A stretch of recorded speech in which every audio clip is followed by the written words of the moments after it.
and Brito. Sean gets it to Seal. Oh! On for Keene State. As the man,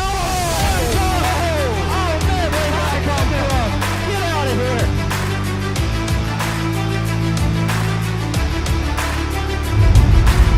Here's Seal driving, gets it out to Brito from 3. Sean throws it in, batted away, nearly picked off by Swarthmore. And that will do it. Keene State is gonna win as Dazelle slams it for the victory. Backs it up, now goes to the drive. Crosses over, his right-hander is good. All-American possession there by Ty Nichols. Keene State's going to the Elite Eight. 68-64 with 3.4 to go. Brown rises at half court, misses the three. And the Keene State Owls come back from down 12 in the second half to outlast and outplay Christopher Newport. Keene State will dance for the 2015 Little East Conference champion. And it's over. Keene State has won their third LEC Conference Championship program history in back-to-back.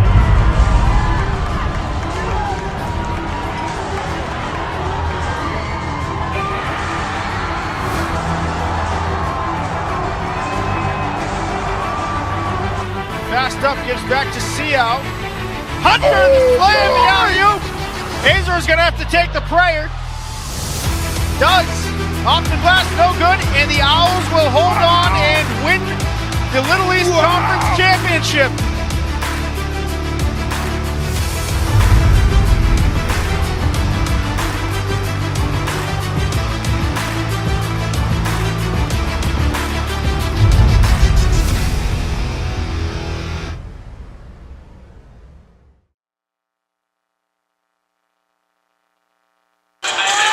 And good evening, ladies and gentlemen, and welcome to Spaulding Gymnasium here at the campus of Keene State College.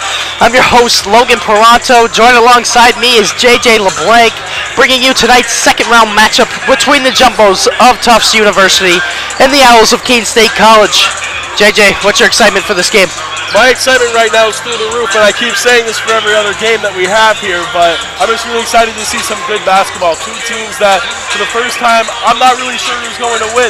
This is going to be the first game where I'm going to be able to find myself, like, really excited just to see as far as the game goes. There's going to be a lot more questions that we have to answer. Everyone here is pumped, the players are pumped, and I'm just excited to get started. Hoodie's pumped too. Yeah, Rudy's excited.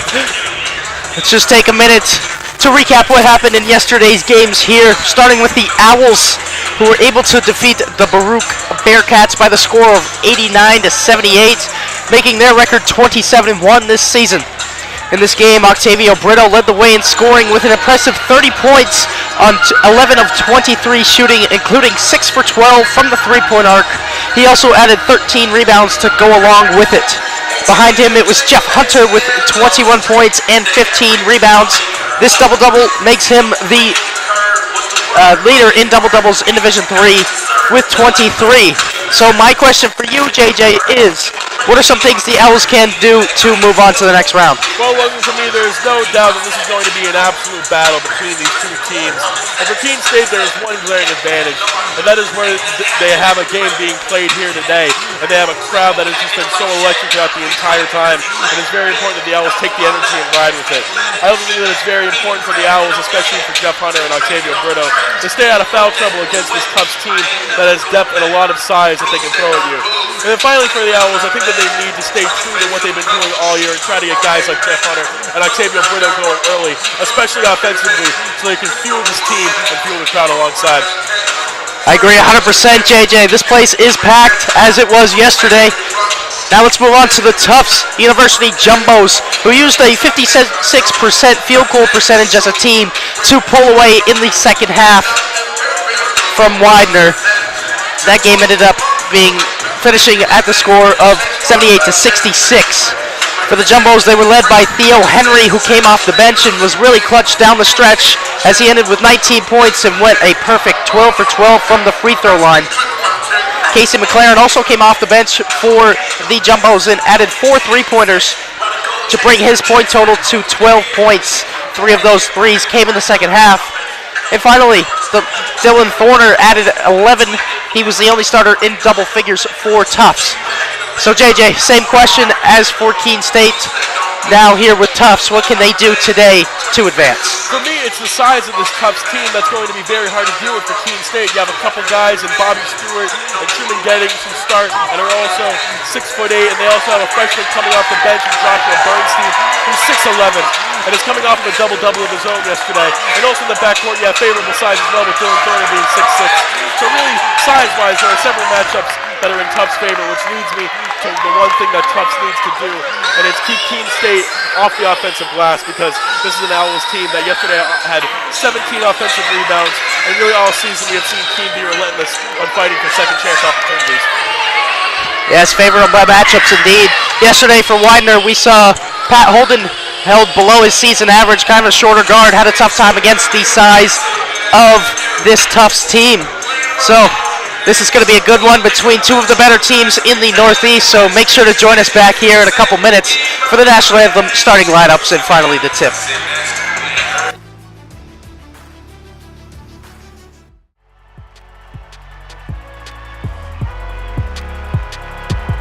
Number 32, Kyle Hornsby. Inside the 30. Touchdown. Michaela Burgess. Incredible finish by Hall. The NCAA and its member schools offer nearly 500,000 college athletes a path to go pro in something other than sports. Learn more at ncaa.org.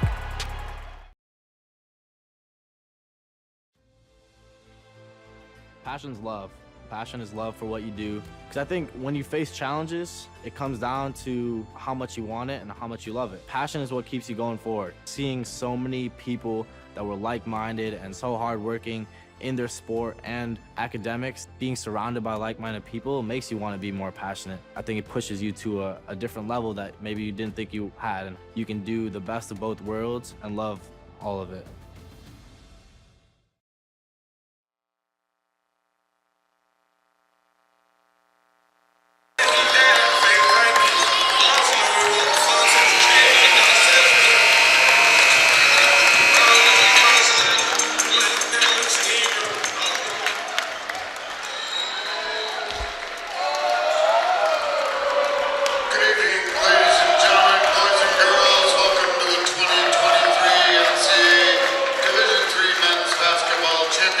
Spaulding Gymnasium on the campus of Keene State College in Keene, New Hampshire.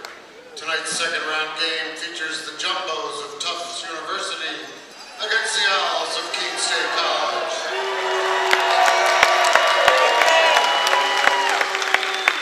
As we honor our great nation and the men and women serving our country at home and abroad, we ask that you please rise a fable and remove your caps for the playing of our national anthem.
It's time to meet the starting lineups for tonight's game.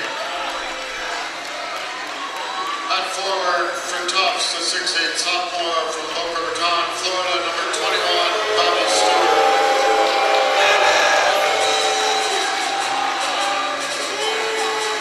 At forward for Keene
And we are just about ready for tip-off. I'm just going to recap the starting lineups for each of these teams. First, for the Jumbos of Tufts University, it's number 0, Dylan Thorner. Number 10, Carson Cohen. Number 11, Tyler Aronson. Number 21, Bobby Stewart. And number 25, Truman Gettings. And for the Owls of Keene State College, it's going to be number 1, Jarek Sean. Number 3, Octavio Brito. Number 4, Nate Seau. Number 12, Mason Jean Baptiste. And number 13, Jeff Hunter. Of course, JJ, Keene State has played a NESCAC opponent this year in the Middlebury Panthers, a team that gave Keene State their only loss so far this season at this very gym. We will see if Tufts can do the same thing that Middlebury did. Man, this gym is already shaking. It hasn't even been tip-off yet. This also might be the first time that I've seen a guy since Alex Sobel who's been taller than Jeff Hunter. And Truman Gettings who's going to go up from the jump. Hunter wins the tip. And the Owls of Keene State College will have the first possession with Nate Seau. Handoff to Brito. Brito will pull up. Misses the first shot of the game. Carson Cohen rebounds. That's action we've seen several times to start not only the game, but first halves and overtimes is the handoff to Brito with the pull-up jump shot from mid-range. Aronson. And Tyler Aronson opens this game up. Tyler Aronson is now 11 points from being a 1,000-point scorer for Tufts University. Handoff, Jean Baptiste. Working against Cohen, he'll pull up. Mid-range, it's good. And Mason Jean Baptiste answers. Mason Jean Baptiste, who didn't shoot the ball particularly well yesterday, hoping to start out this game with some points, and that's exactly what he's got there, playing great defense on Dylan Thorner. Aronson again, pulls up mid-range. Can't get it to go. Rebound, Bobby Stewart misses. A wide open layup. You're gonna want that one back if you're Bobby Stewart. See Shaw the other way, right at Bobby Stewart. Can't finish either. And his first foul. Jeff Hunter's gonna be called. So he was trying to reach over. Could not tell who it is. He was trying to reach over somebody on the Tufts team. Got called for the foul. What we've seen for these past few playoff games here, Logan, is that the crowd loves to pick out somebody that they think that they can go out completely. And it looks like Bobby Stewart today is the unlucky person who is going to be a part of the mockery of this Keene State crowd. So if you're him, you can't really be missing layups like he has been. Aronson cleans up after Carson Cohen's missed mid-range jumper. Tyler Aronson. Seau, bounce. Brito in a crowd. Back out to Seau. Seau swings to Mason Jean Baptiste. Hunter, bounce. Baptiste again, steps back. 3 balls up, short. Bobby Stewart rebounds. Dylan Thorner using his length to stifle Mason Jean Baptiste. Cohen, Gettings, handoff Aronson. Already has 4, gets to the rim and is going to be fouled. And that's Jeff Hunter's second foul. That is not good. Less than 2 minutes and 15 seconds in. Excuse me. Oh, it's going to be Jarek Sean's first. By looking at Jeff Hunter's face, you thought that it would have been him. He was looking at the ref. They don't tell us anything over here, Logan. Cohen to inbound for the Jumbos. Gettings to Aronson. He'll pull up. And Tyler Aronson cannot connect. Looks good, and Aronson didn't shoot well in the first half for Tufts. Didn't have a first half basket, but already has 4 points and is shooting it confidently so far. Griff Hunter will drive. And step out of bounds. Checking in for Tufts, number 22, Casey McLaren. We'll see Casey McLaren for the first time. 2.5 minutes into the game. Casey McLaren, who had an incredible game yesterday, hitting a plethora of threes, usually in the top right mark. Down inside. Cohen. Pass it over to Gettings. McLaren drives, gets the free throw line. Nice looking jumper, no good. Nate Ciel rebounds. Tufts relying on their pull-up game today. Pushes all the way to the hoop. Going to be called for a travel. Not something you usually see by Nate Ciel in transition. Yeah, especially going downhill and going into someone, that's kind of hard to call a travel, because usually when they do that, they're trying to either draw a foul on them or they're just trying to get to the basket. So a little weird call by the ref there. Thorner. Now it's Carson Cohen, who leads this Tufts team in assists.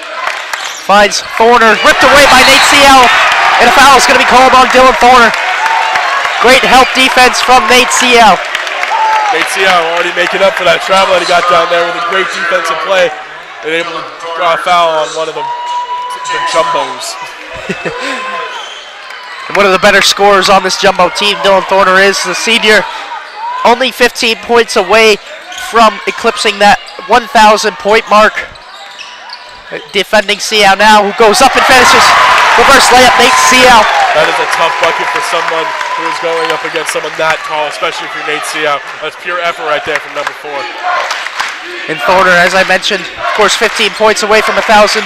He is a senior, but in 2020, of course, COVID canceled the season, so only 3 seasons, if he were to get it complete, would Dylan Thorner need to get 1,000 points. As we see a nice little hook shot there from Truman Gettings, the sophomore. That's a tough shot to stop, especially if you're Jeff Hunter, because like we said before, there are guys in this team who are taller than Jeff Hunter. They have multiple of them. Nate Ciel will go to the line and shoot 2. That's going to be a second foul on Dylan Thorner. Already less than 5 minutes in. That's not really good for the jumbos. We'll see 2 Nate Ciel free throws after this media timeout. The jumbos lead 6-4. To national championships runs through NCAA.com. And whether you follow one college team or all of them, it's never been easier to get the content you want all in one place. With live broadcasts of multiple championships across all divisions, with exclusive access. This is your ticket to the NCAA tournament. And highlights for every single championship. Stay in the game all season long with NCAA.com, the home of college sports.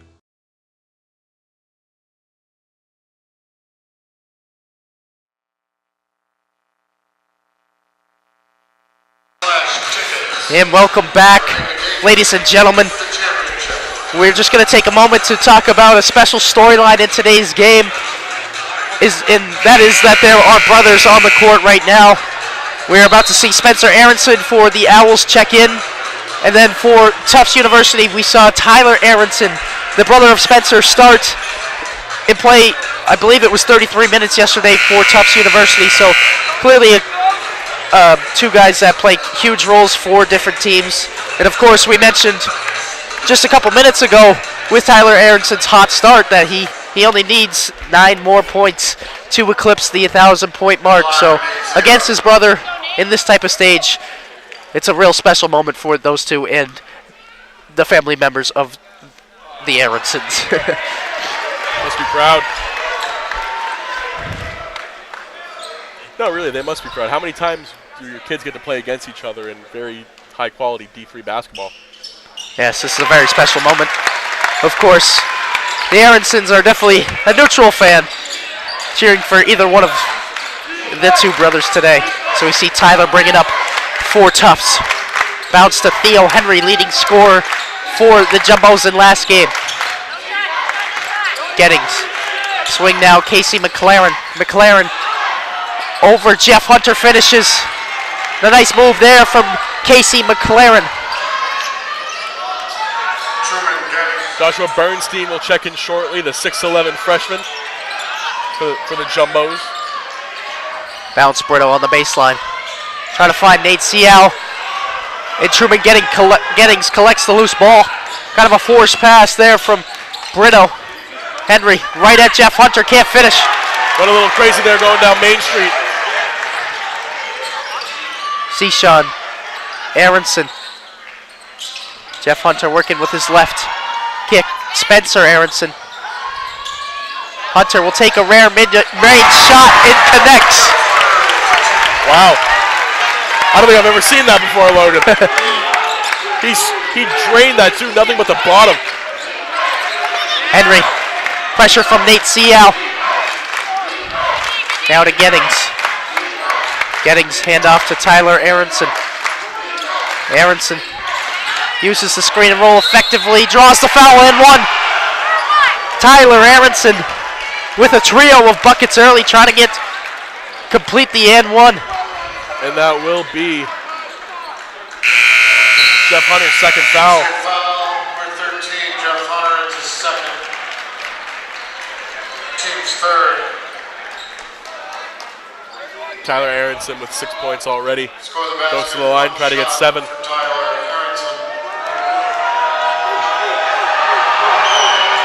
Short on the free throw, and this remains a one-possession, 3-point lead. They see how. Can't finish. Theo Henry the other way. Up to Joshua Bernstein. Bernstein now to Kai Champion. Bernstein has it now to Casey McLaren, but an illegal screen will be called on the 6'11" freshman Bernstein.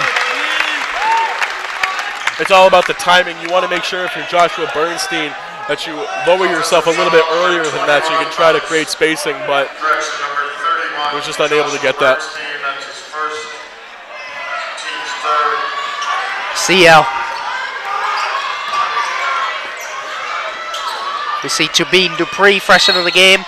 We're going to get an off-ball foul. I believe it. Jeff Hunter hits another mid-range shot.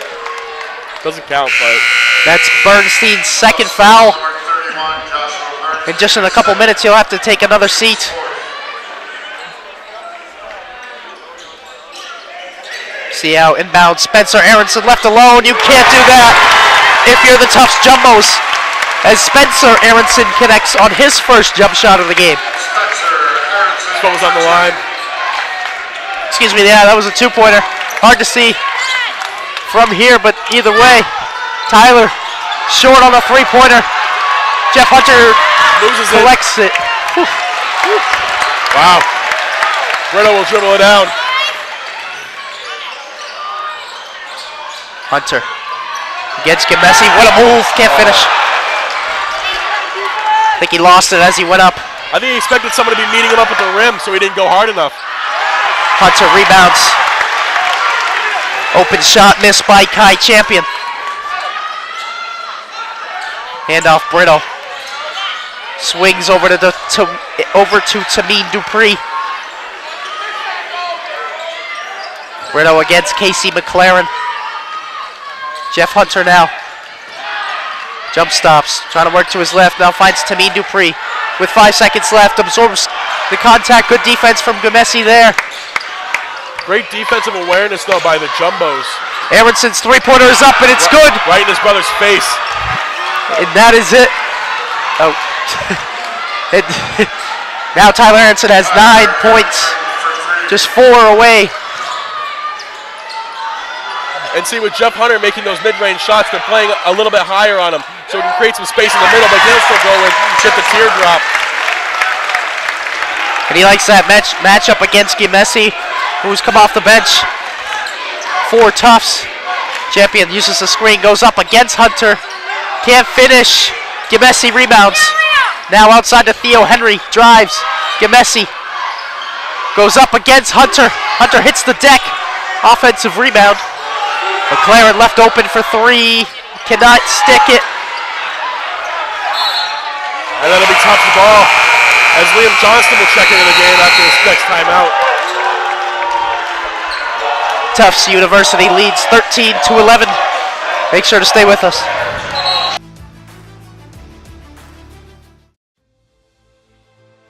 Passion's love. Passion is love for what you do. Because I think when you face challenges, it comes down to how much you want it and how much you love it. Passion is what keeps you going forward. Seeing so many people that were like-minded and so hardworking in their sport and academics, being surrounded by like-minded people makes you want to be more passionate. I think it pushes you to a different level that maybe you didn't think you had, and you can do the best of both worlds and love all of it.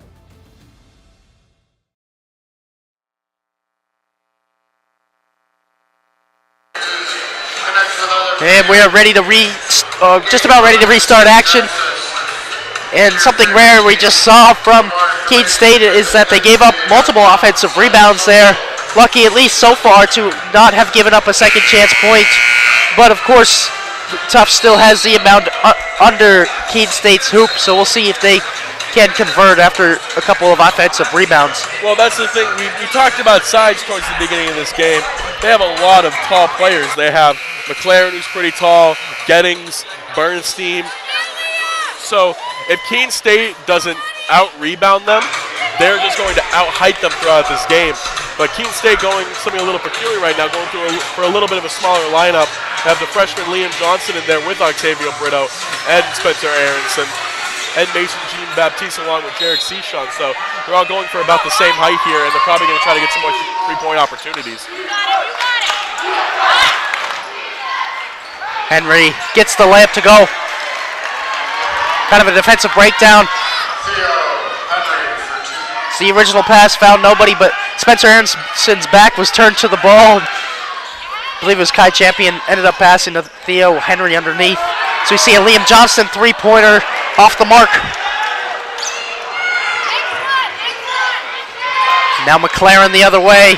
Can't connect either. And another offensive rebound for the Jumbos.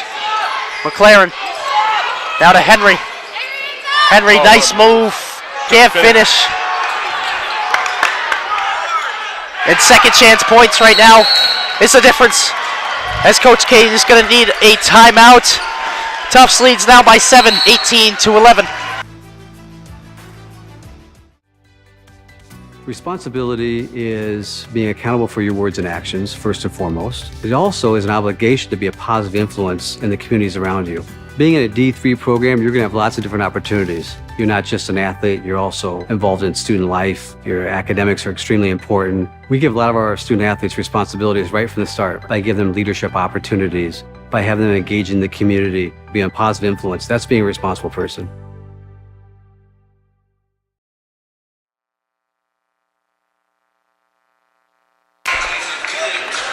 And welcome back. Tufts with a couple of buckets in a row to extend their lead to 7 now. Of course, the score being 18-11, almost halfway through this first half. Brito drives and fades short. Rebound collected by McLaren. Hustling, and McLaren ends up with the ball after kind of a scuffle on the floor. Now Cohen's left alone. Finds Gamesi. Gamesi goes up. Can't finish. Rebound. Keene State. Jean-Baptiste now the other way.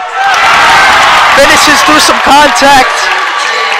Maybe could have gotten a foul called.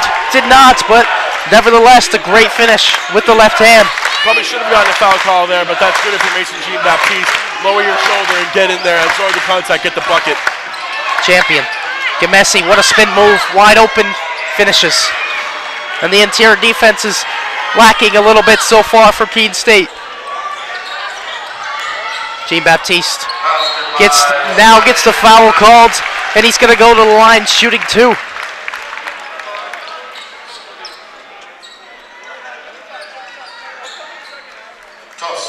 Mason Jean-Baptiste recognizes that before the Jumbos get themselves together on defense, he can just outspeed them and run down into the middle and at least try to get an and one or go down there and get a basket.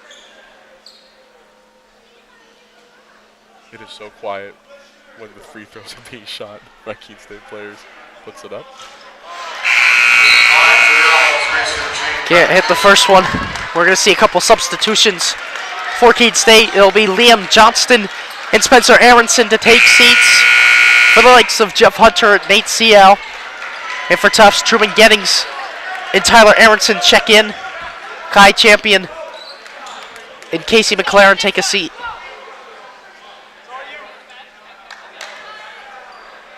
Jean-Baptiste second is good.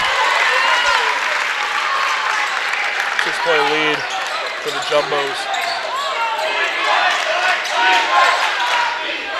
Cohen against Jarek Sean. Messi now. Looking for the handoff to Aronson. Aronson goes. Gets into the lane and will get the foul called. It's going to be against Jarek Sean.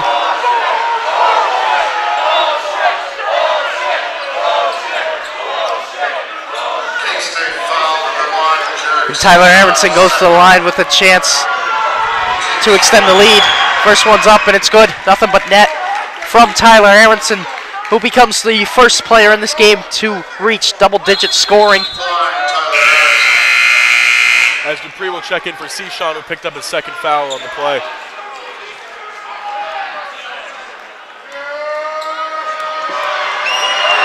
Tyler Aronson's second is good as well. Tyler and just Aronson one now, bucket.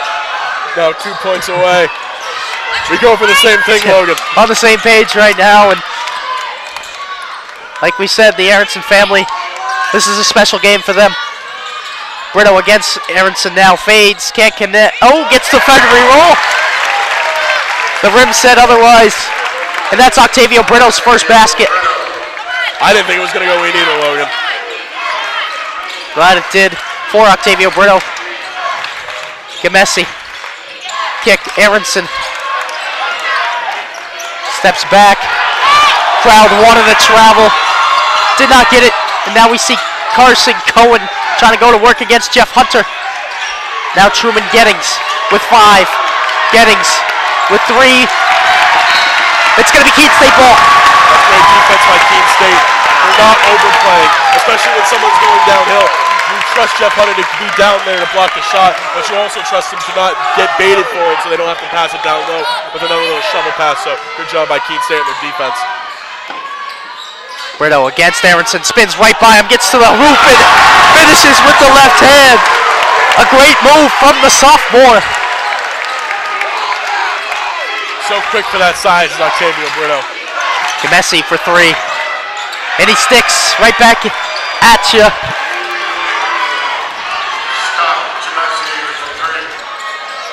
Seau against Thorner, finishes. Nate Seau is putting on a show right now by going at all these big guys. We talked yesterday about a player like Pat Holden when Tufts played Widener. He was getting kind of stifled when he was going down to the paint. But with Nate Seau, he's able to change speed. He's a much better athlete, and he does exactly what he's supposed to do. So great job by Nate Seau. Mason Jean-Baptiste is going to get called for a blocking foul. It's going to be his first.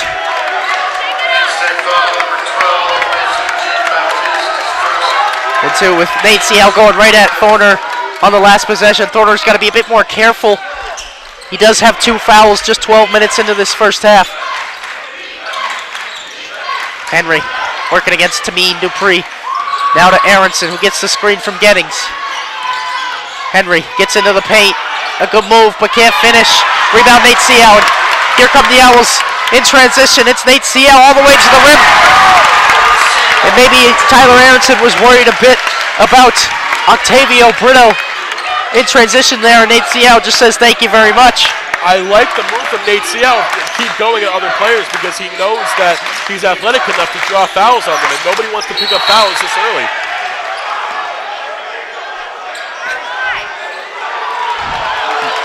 The entire Keene State bench, I believe, wanted a moving screen. From the looks of my angle, I thought it was 1-2. But instead, we're going to get a foul against Mason Jean-Baptiste. And we're going to go to a timeout. Tufts leads 25-22. Stay with us.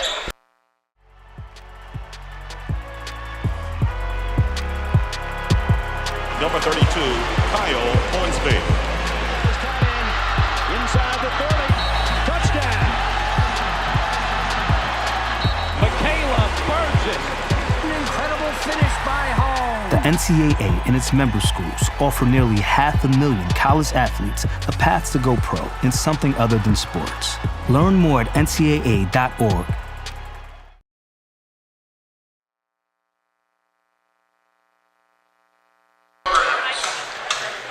And welcome back, ladies and gentlemen. Keene State has had a few baskets in the past couple of minutes from Octavio Brito and Nate Seau, giving them some energy and getting the crowd going a little bit as we come up on 7 minutes remaining in the first half. The Tufts does still lead.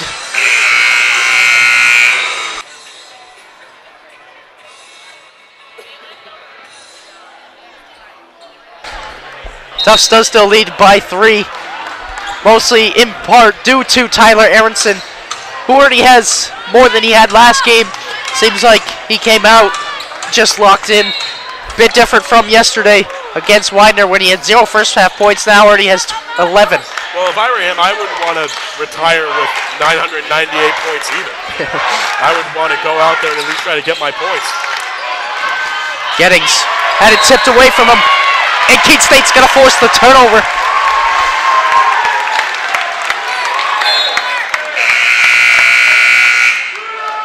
And Truman Gettings is going to take a seat for the likes of Casey McLaren. Junior checking in for a sophomore there. It's going to be Nate Seau to Brito. Brito spins and fades, can't get it to go. Rebound Joshua Bernstein back into the game for the first time in about 7 minutes. There's some extracurricular activities going down low between Henry and Seau.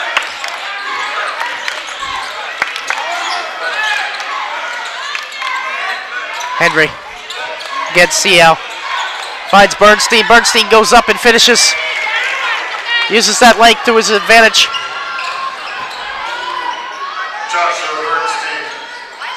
Dupree.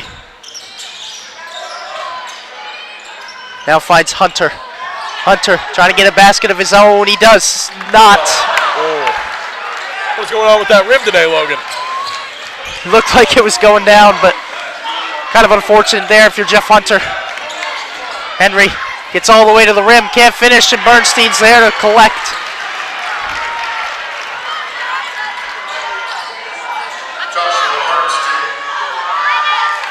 Seau to Hunter.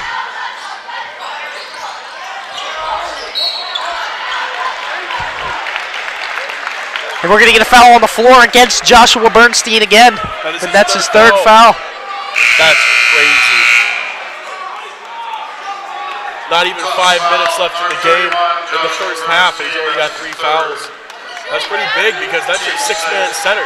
That's the guy who you put in when you want to put Jeff Hunter in foul trouble. That's a big wrinkle in their plan for the evening. Brito open for 3, can't get it to go.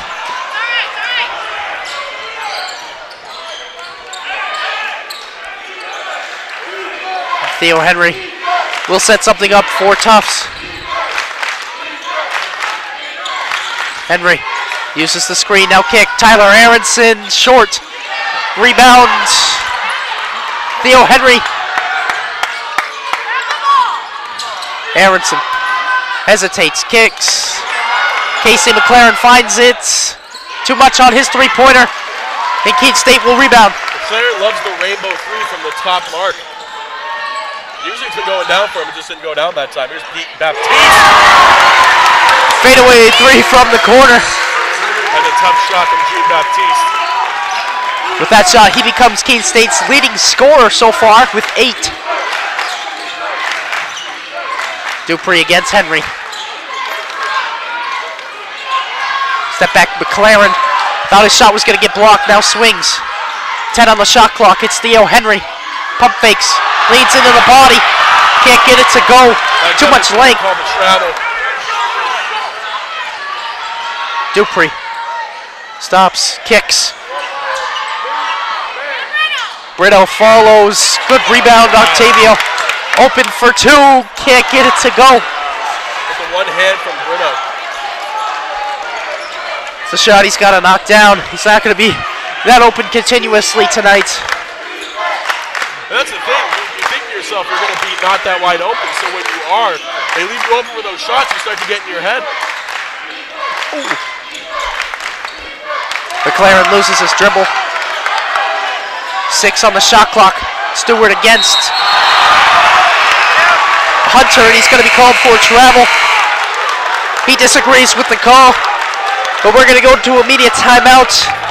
Tufts University up by 4, 29-25.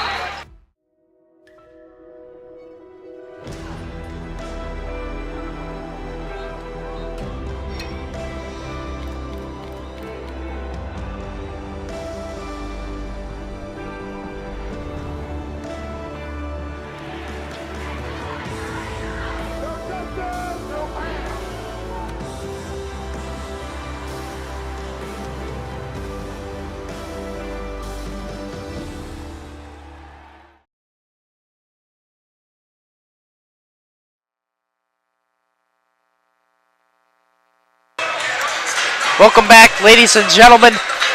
Tufts leads by 4.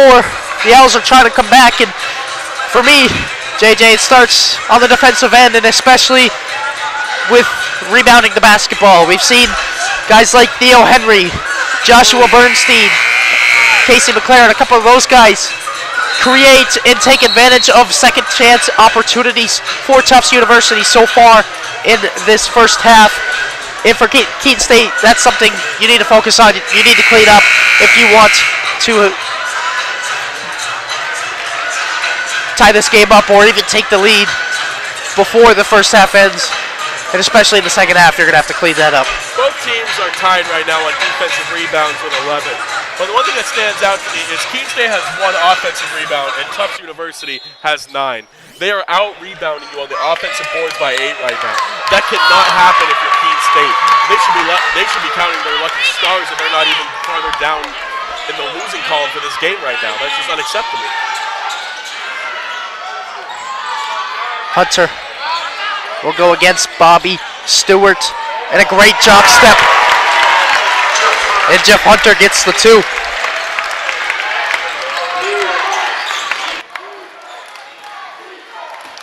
Henry's going to work on Baptiste. Theo Henry blocked by Jeff Hunter, and Nate Seale will get the rebound with a chance to tie or take the lead. Loses his dribble. Mason G. Baptiste picks up the loose ball. Jeff Hunter likes that matchup with Stewart. Seale, see Sean now. 10 seconds left on the shot clock.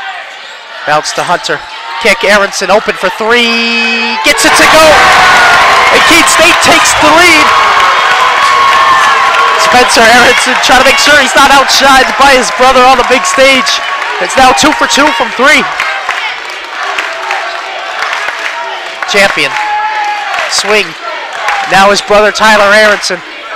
Working against Mason G. Baptiste. Spins into the lane. And there it is, ladies and gentlemen. Tyler Aronson has officially eclipsed the 1,000-point mark. Huge shout out to him. Tyler Aronson.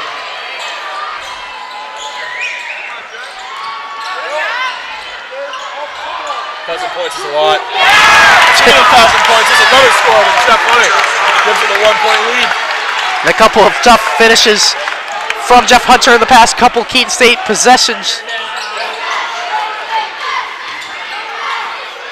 Henry left all alone. Help defense comes.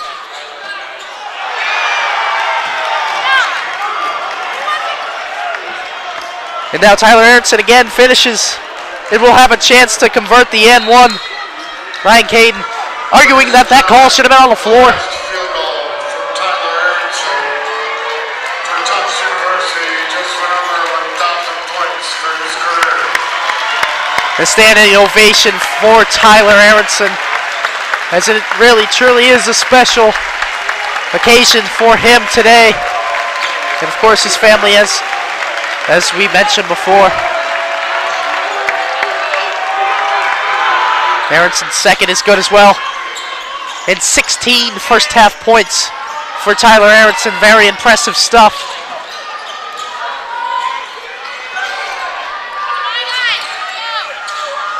He already eclipsed the season average of 9. Hunter is doubled. Spencer Aronson goes by his brother. Can't make the jump shot though. That'd have been awesome.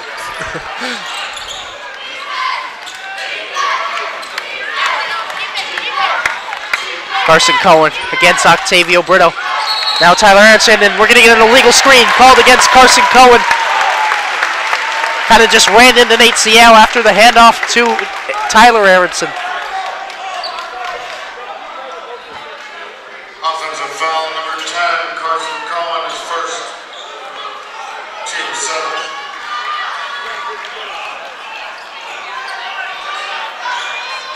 Seau. Driving against Messi. Scoop layup, no good. But a foul is called. And now Nate Seau will head to the line. These jumbos just don't have an answer for Nate Seau when he's going downhill.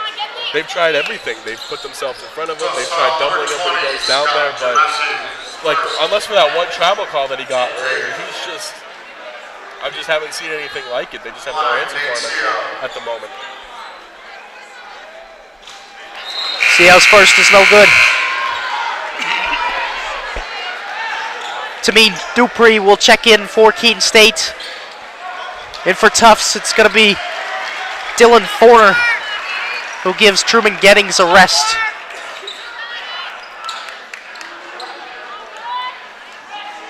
Kind of shorter lineups for both of these squads.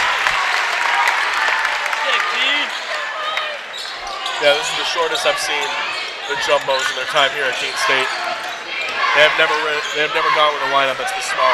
Probably trying to get some easy points before the first half is over. Champion drives into a crowd. Messi now. Double clutch pass. Aronson pulls up.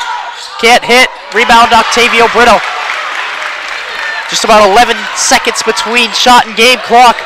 Seau into the body of Dylan Thorner. Gives Keene State the lead. And he's just playing his game. Cohen against Sean, trying to get the last shot of this first half. About a 1 second difference between shot and game clock right now. And now we'll get a timeout called by Tufts. We're going to stay on the floor as there's just 11 seconds on the dot left in this first half. It's going to be a 30-second timeout by the Jumbos. The Jumbos do, in fact, have 3 more turnovers than Keene State. Keene State has 3, Tufts has 6. So good on Keene State for keeping their turnovers low. And the Owls right now have regained a 1-point lead for the time being with 11 seconds left. Both teams right now shooting pretty respectable. Keene State shooting 40% from 3, 51% from the floor. Tufts is shooting 32% from 3 and 40% from the floor. So Keene State obviously shooting a little bit better than Tufts right now. It's probably where they have the lead, but they do in fact only have a 1-point lead. So it'll be interesting to see what they come out and do in the second half.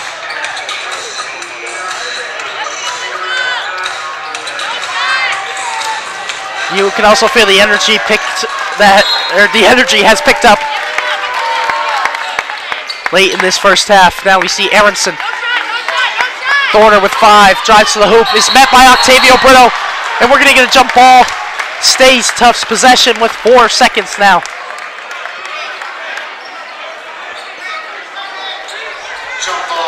Thought for a second maybe Octavio Brito was about to be called for a foul. That is not the case. Now Tufts gets it on the baseline. Cohen has to force one in. Thorner for 3. Wow. And what a shot by Dylan Thorner to give Tufts University the 2-point lead going into half. The score is 37-35. Make sure to join us back here in about 15 minutes for second half action.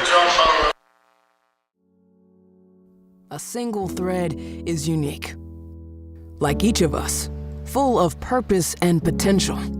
A strand designed to connect, strengthen, and unite. But we face different challenges and have different opportunities. By acknowledging that others may struggle in ways we do not, we can celebrate our differences embrace each other, and fortify the ties among us. A single thread can fray, yet when it's woven with another, a bond forms. A new strength created by the fabric of the whole. Let's embrace the fabric we make together, the diversity of our threads, to reach beyond ourselves and overcome the impossible. The true power of our game comes from unifying our individual backgrounds, connecting our unique stories, enabling us to be stronger, braver, greater. We can achieve so much more when we are all as one. What a season. The confetti is going to fall. There she goes, and she's got it. How sweet is this, and how wonderful for the sport.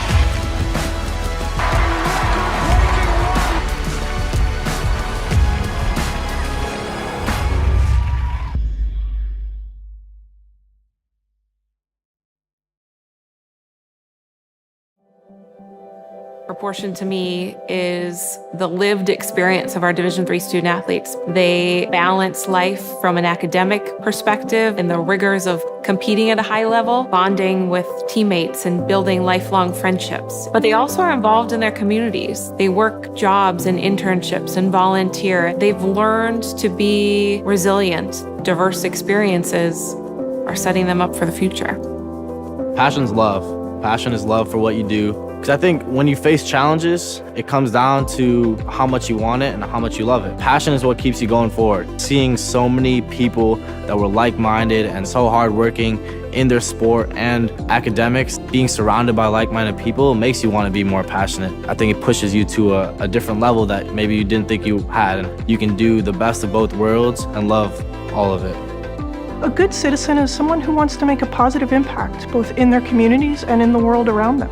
The Division III approach is absolutely the best approach out there for amateur sport because it wants student athletes to explore all parts of who they are. Be successful in the classroom, be successful in competition, be successful in the community. So our student athletes learn what it means to strive for and attain success, but doing it the right way and being good citizens. Comprehensive learning is being able to adapt to experiences and apply the things that I learned. Being an athlete and juggling academics helped me grow as a person, and things that I've learned, I was able to apply it in another field, putting them into everyday life. Developing comprehensive learning helped me prioritize certain things to make sure I get to where I want to be. Responsibility is being accountable for your words and actions, first and foremost. It also is an obligation to be a positive influence in the communities around you. Being in a D3 program, you're going to have lots of different opportunities. You're not just an athlete, you're also involved in student life. Your academics are extremely important. We give a lot of our student athletes responsibilities right from the start by giving them leadership opportunities, by having them engage in the community, be a positive influence. That's being a responsible person. I believe sportsmanship is a mutual admiration and respect for your fellow competitors. We all go through a lot to reach the point where we compete against one another. It's important to realize that. So once we're finally on the field or on the court or on the starting block, we look at each other as fellow human beings and not just competitors. Being able to recognize the hard work that other athletes are putting in creates a more positive and inclusive environment.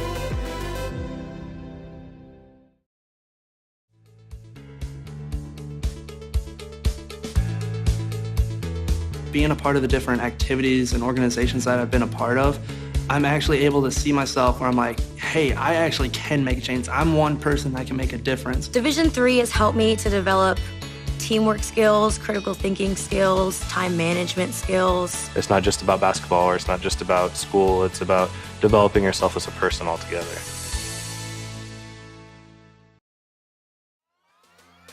Pay attention. Welcome to Fandom 101. We'll cover the tools of the trade from foam fingers in the wave to the super secret wave. How's that for a course description? Lesson 1, your game starts long before the opening whistle, so arrive prepared. 2, if something piques your interest, raise your hand. And 3, work in groups. NCAA championships. Attendance is encouraged. Passion is mandatory. Get your seats today at ncaa.com/tickets. Class dismissed. The road to national championships runs through NCAA.com. And whether you follow one college team or all of them, it's never been easier to get the content you want all in one place. With live broadcasts of multiple championships across all divisions, with exclusive access. This is your ticket to the NCAA tournament. And highlights for every single championship. Stay in the game all season long with NCAA.com, the home of college sports.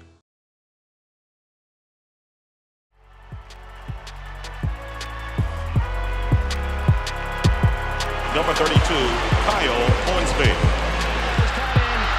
Inside the 30. Touchdown. Michaela burns it. An incredible finish by Hall. The NCAA and its member schools offer nearly 500,000 college athletes a path to go pro in something other than sports. Learn more at ncaa.org.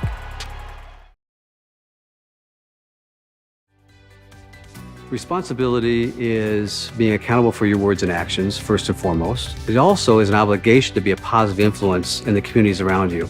Being in a D3 program, you're going to have lots of different opportunities. You're not just an athlete, you're also involved in student life. Your academics are extremely important. We give a lot of our student athletes responsibilities right from the start by giving them leadership opportunities, by having them engage in the community, be a positive influence. That's being a responsible person. Comprehensive learning is being able to adapt to experiences and apply the things that I learned. Being an athlete and juggling academics helped me grow as a person, and things that I've learned, I was able to apply it in another field, putting them into everyday life. Developing comprehensive learning helped me prioritize certain things to make sure I get to where I want to be.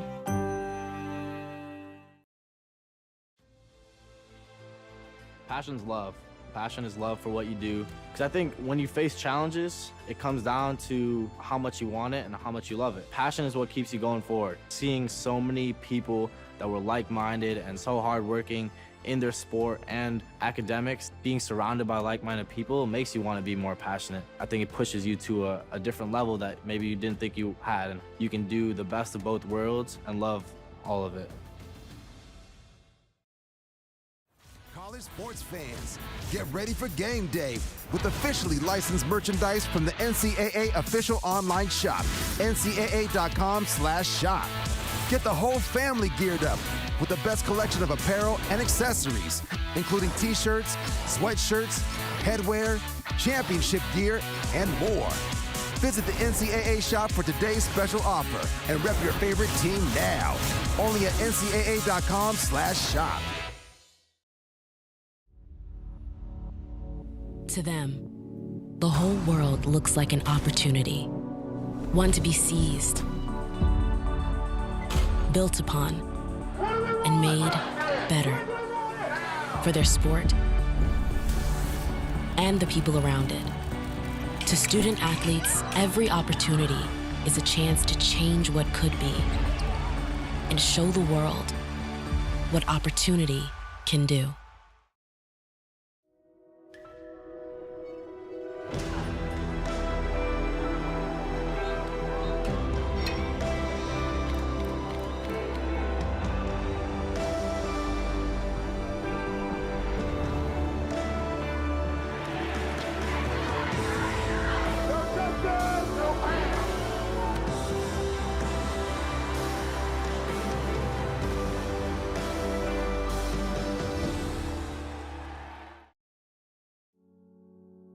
A single thread is unique. Like each of us, full of purpose and potential. A strand designed to connect, strengthen, and unite. But we face different challenges and have different opportunities. By acknowledging that others may struggle in ways we do not, we can celebrate our differences, embrace each other, and fortify the ties among us. A single thread can fray, yet when it's woven with another, a bond forms. A new strength created by the fabric of the whole. Let's embrace the fabric we make together, the diversity of our threads, to reach beyond ourselves and overcome the impossible. The true power of our game comes from unifying our individual backgrounds, connecting our unique stories, enabling us to be stronger, braver, greater. We can achieve so much more when we are all as one. What a season. The confetti is going to fall. There she goes, and she's got it. How sweet is this, and how wonderful for the sport.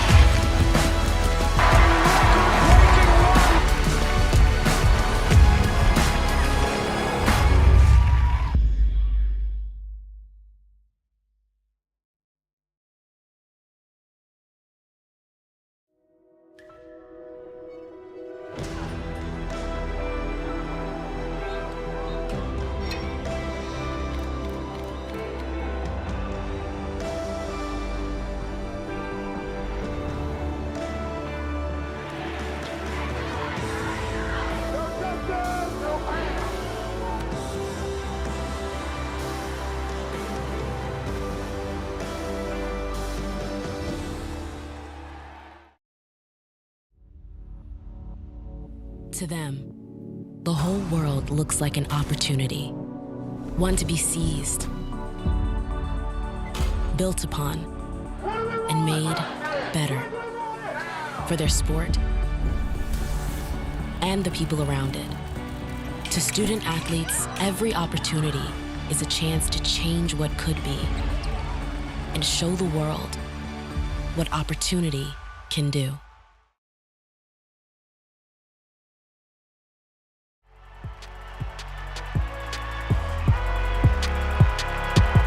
Number 32, Kyle Hornsby. Inside the 30. Touchdown. Michaela birds it. An incredible finish by Hall. The NCAA and its member schools offer nearly 500,000 college athletes a path to go pro in something other than sports.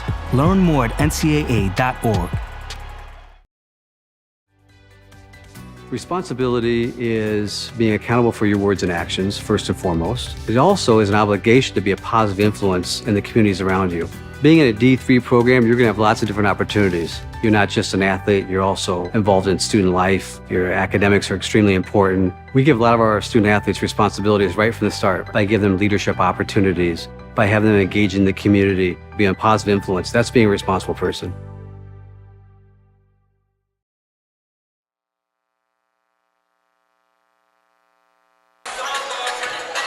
And we are back, just about ready to start the second half here. And we're just going to take a look at some of the first half stats. Starting with field goal percentage for each of these teams. Keene State is shooting a very good 51% as a team from the floor right now. 2 for 5 from 3, which for Keene State isn't a lot. And then Tufts, they are right now shooting 41% from the floor and 4 for 10 from 3, so very consistent if you're Tufts University from wherever you are on the floor. Another thing that we highlighted in the pregame, JJ, is rebounding. Tufts right now using their height to their advantage, and that as of right now lead the rebounding category with 21 to Keene State's 14. So JJ, what are some things you've seen from each of these teams? Well, one thing that I've seen throughout this entire game is that Keene State just needs to get more offensive boards. They're only down 2 right now. The best thing that they could possibly do is just try to battle on the boards a little bit. If they keep playing with the offense they got it. If they keep playing the defense they have, they got it. But they just have to find a way to contain these big guys. And with Dylan Thorner hitting that 3, just because he didn't do a lot in the first half doesn't mean he's not going to come out swinging. So there's a lot of stuff that you have to look for. You need to contain him. You need to contain Aronson, who had a really good first half of his own. There's just a lot of stuff that Keene has to do, but it's not something that we haven't asked them to do in the past. And while being only down 2 right now, the best thing that they can do is just go out there and play good Keene State basketball, but just try to get some boards out of it. So I'm excited to see what comes out in the second half.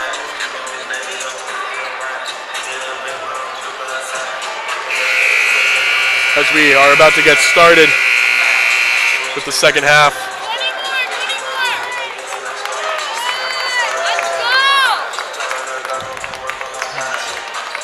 20 more minutes until one of these teams punches their ticket into the Sweet 16. For Keene State, the last time they were there, it says on the wall, was the 2015-2016 season. And Tufts' last appearance was the 2019-2020 season, a game that was canceled. So we see Octavio Brito all the way to the rim. Nice play to come out in the second half with. Starts off the second half very well.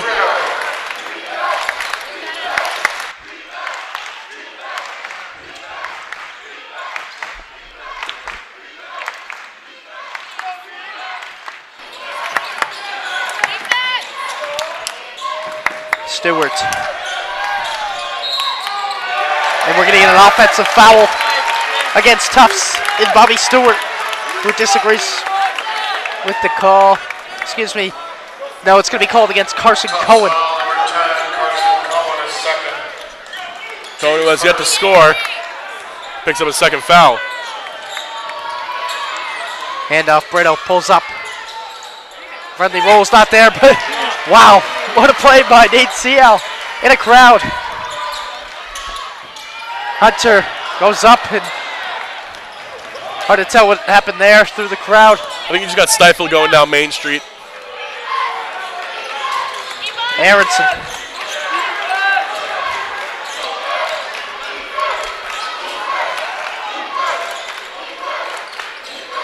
Cohen now on the left wing to Truman Gettings. Gettings drives, can't finish.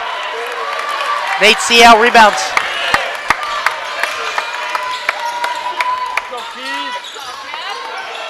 Hunter. Sean drives with his left hand against Thorner. Cannot get a shot off. Aronson, transition three, no good. Rebound, Jarek Sean to Brito. Brito pulls it over Tyler Aronson, and he knew that was going in as soon as he released it. That's a pretty shot. Gives Keene State the first lead of the second half.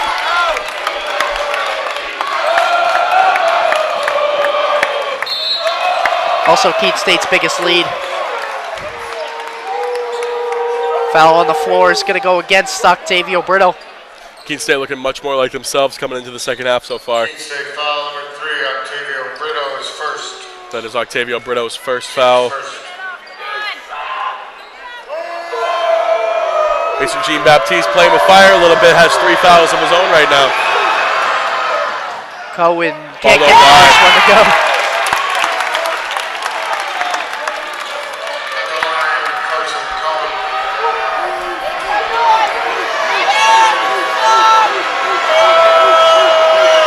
Cohen second. It's an air ball, and the crowd loves it. Wow. Excuse me, it must have hit the rim because there was no whistle, but nonetheless, the crowd loves that. That is not good to be on the road and shoot that foul shot. Brito. Swings to Jean-Baptiste. Baptiste drives, can't finish. And now Dylan Thorner the other way. Thorner bounce, out of bounds. Keene State ball. The Jumbos look like they're trying to play quicker in the second half, but it's just not working so far. They were doing much better when they were controlling the pace. I think the coach must have told them in the locker room that, hey, if we can outrun these guys, we can get up. But by playing slow the entire weekend, which they've been doing, they may just not be that used to it. Maybe they need to go for a smaller lineup. I don't really know, but they're playing much different than they have their entire time here at Keene State. Hunter against Bernstein, fresh into the game. Bernstein with 3 fouls, had to be careful there, and Jeff Hunter took advantage of that. Easy basket with the right hand. He's got to play more careful out there, so Jeff Hunter's obviously going to take advantage of it. Cohen Swing, Truman Gettings. Back to Cohen. Remains scoreless so far in this game. Cohen now kicks to Tyler Aronson. Single digits on the shot clock. Aronson fades. Baseline, no good. Rebound, Keene State. G. Baptiste in front of Keene's bench. Oh my a little victory lap. You were about to stand up, weren't you, Logan? Everyone was on their feet in this building.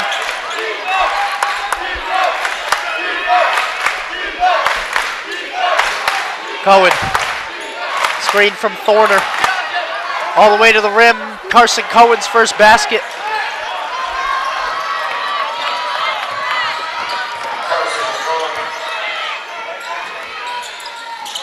Jean Baptiste, good screen. Can't hit. Jeff Hunter knew it too. Hunter's going to pick up his third foul.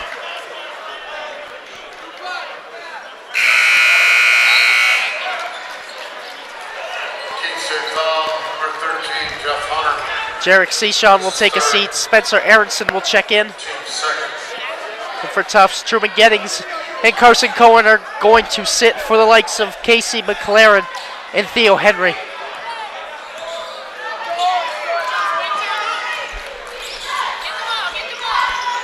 Henry.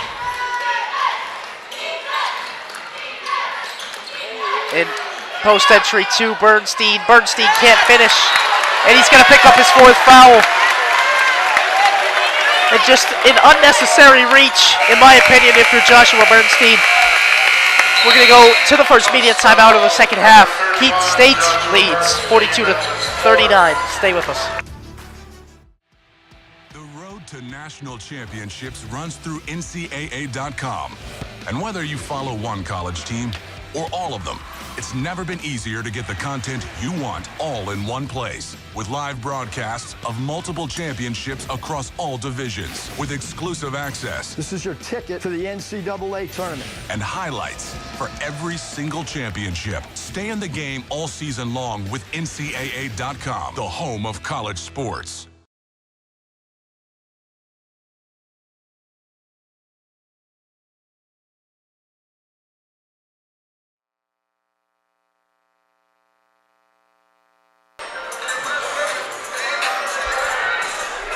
Welcome back. I'm just going to turn your attention to a couple of the other games going on in this tournament right now. On our side of the bracket, Nichols and Middlebury are playing. Still, this game is still in the first half. Middlebury leads 18-10. Then on the other side of the bracket, John Carroll against Oswego State. Oswego State currently leads 33-30. Then another game between Johns Hopkins and Hamilton. Johns Hopkins leads that one 22-17. Did I ever tell you how much I love the month of March, Logan? That's the best time of the year. It really is. Hunter, handoff, Brito with McLaren on his back. Gets his own rebound. And McLaren denies the second chance opportunity by deflecting it out of bounds.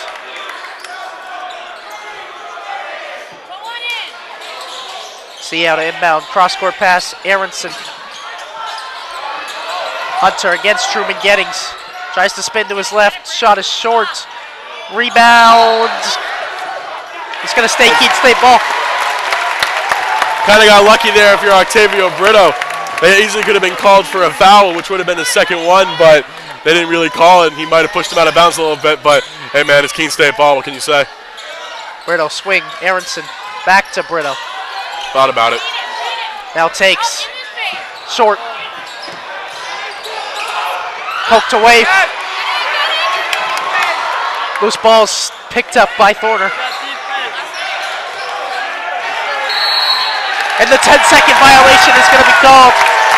Great defense from not only Nate Seale, but the entire Keene State team. Not only good defense by Keene State, but poor court awareness from Theo Henry. You're the point guard. You need to be able to count in your head how many seconds you're on the other side. And I know you want to set something up. I know you want to see what's in front of you, but that's a crucial mistake being down 3 with where you are in the game right now. That's just a big momentum switch over to Keene State, especially if they can capitalize right now with some baskets. They need to capitalize. Aronson drives baseline. Block foul is going to be called against Theo Henry. That's his first foul of the evening. Tufts foul number 4, Theo Henry is first. Nate Seau will inbound. Seau finds Jean-Baptiste. Hunter against two people. Too strong, and now Jeff Hunter has 12 points so far in this one. Henry, bounce. Truman Gettings all the way up, misses the dunk, but Theo Henry keeps it alive. Thorner, mid-range jumper is good. Wow, Gettings almost made Hunter a lock screen. Just couldn't finish the bucket. Seau. Hunter. Fakes the handoff, now will hand off. It's Spencer Aronson. Seau. Can't finish.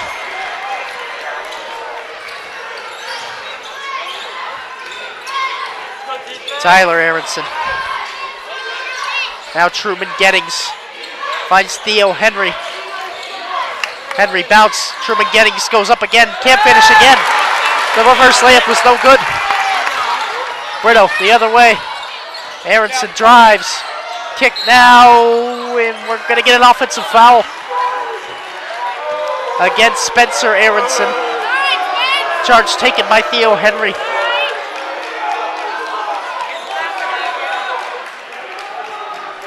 Maybe a little production there from Theo Henry throwing the charge. He gets up smiling.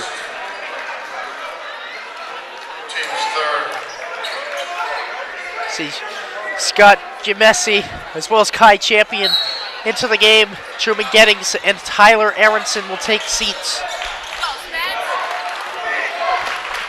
Nobody shooting particularly well to start off the second half. Both teams shooting under 27% from the field. Gemesi for three. Rebound, Thorner. And he'll go to the line. As Octavio Brito picks up his second foul.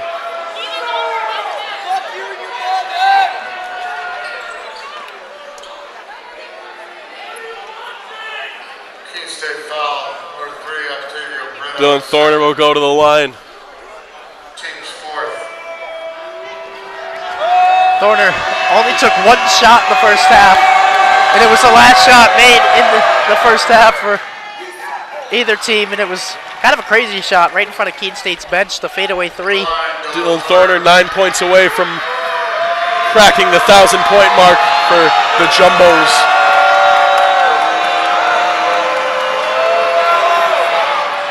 Second one. Wow. Kind of gets a lucky bounce there. And now Keene State's lead's just one. What a game so far, Logan.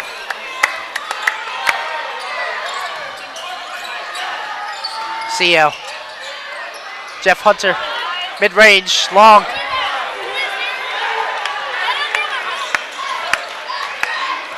That is a good shot if you're Jeff Hunter. He hit one of those earlier, and that was actually a good shot. It wasn't off or anything, it just bounced up.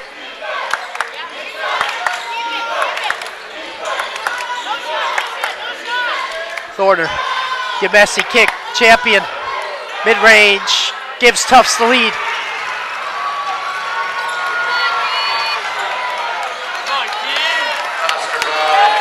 Keene State, past couple of minutes, hasn't really gotten anything going offensively. Jeff Hunter. Good timing, Logan. That's a tough transition bucket to stop. If you can get the ball down to Jeff Hunter a little bit earlier, they are a little confused on what they should do down low. They don't want to foul the guy because he's not that bad of a free throw shooter. So they just kind of sag off of him a little bit. Thorner's reverse is no good. Another offensive board. Champion loses his dribble. I believe it was Nate Seau who poked it away. Now we see him with the ball. Drives against Theo Henry. Tough shot. Can't get it to go. Henry pulls up in transition. Is going to be fouled. I'm not sure if he touched him on the way up. We'll get 3 Theo Henry free throws when we come back. Keene State leads 46-45. Passion's love. Passion is love for what you do. Because I think when you face challenges, it comes down to how much you want it and how much you love it. Passion is what keeps you going forward. Seeing so many people that were like-minded and so hardworking in their sport and academics, being surrounded by like-minded people makes you want to be more passionate. I think it pushes you to a different level that maybe you didn't think you had. And you can do the best of both worlds and love all of it.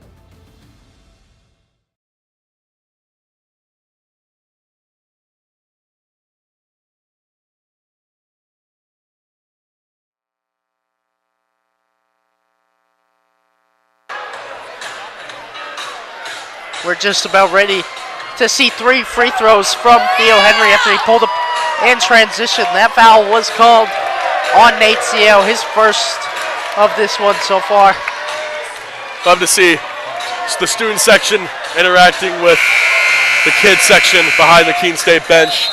They're dancing at each other. Everyone's having a good time. That's what it's all about. You know what it's not about? Shooting 27.8% from the field for Keene State to start off the second half. I know that Tufts is shooting 27.3, but Tufts is also getting to the basket a little bit easier, and they're also getting offensive boards. Keene State does have 3, and they do have 3, but you want to try to eliminate that if you're Keene State.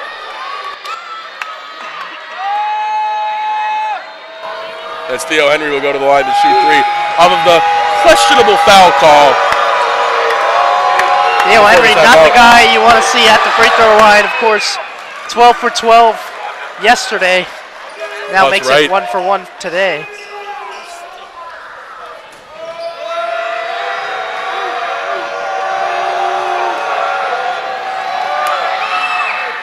Good on the second one, too. Gives them the lead. 47-46, 11:49 remaining in the second half.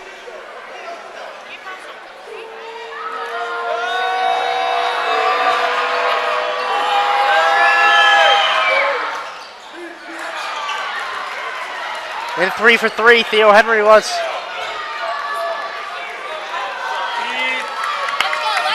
What's up, baby? Bounce pass to Brito. Brito. Oh! Should have gone in. Should have given him the and one. Come on, basket. Jeff Hunter on the tip-in. Pretty much robbed. The student section talking to the rim right now? Yeah. Second. Team's fourth.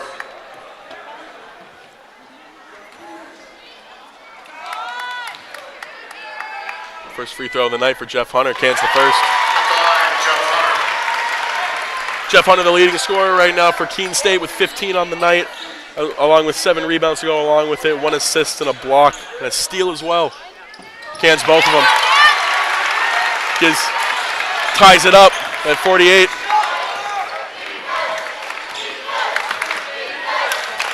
Theo Henry against Nate Ciel.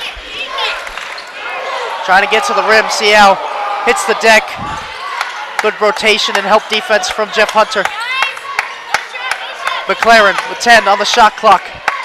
Champion. Pull up, blocked. Jamesi rebounds, but deflected away by Nate Ciel. Nate Ciel has been an absolute superstar tonight for Keene State. He's done plays that you will not see on the stat sheet, and he's done stuff that Keene State has absolutely needed tonight, especially being down for most of the game.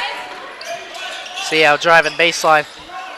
Trying to find Hunter on the other side, stolen away by Scott Jamesi. Now up to Kai Champion. Reverse layup, no good. Great transition defense from Octavio Brito. Ciel, Tameen Dupree. They're trying to look for Hunter. They get him. Hunter against Gimesi. Goes up and gets the friendly roll. And gives Keene State the lead back.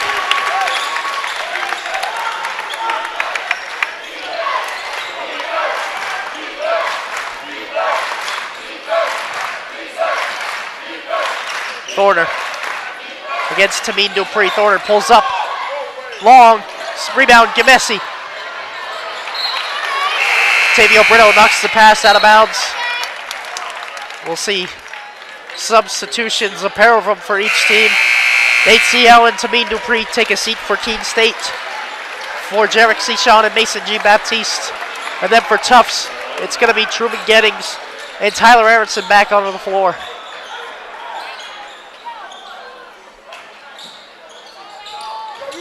Aronson shoots. It cannot hit. Spencer Aronson rebounds.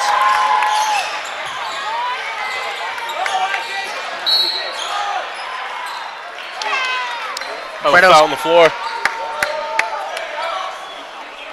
It seems like all day, if you see Scott Gimesi on either Jeff Hunter or Octavio Brito, you got to get them the ball and they've got to go to work.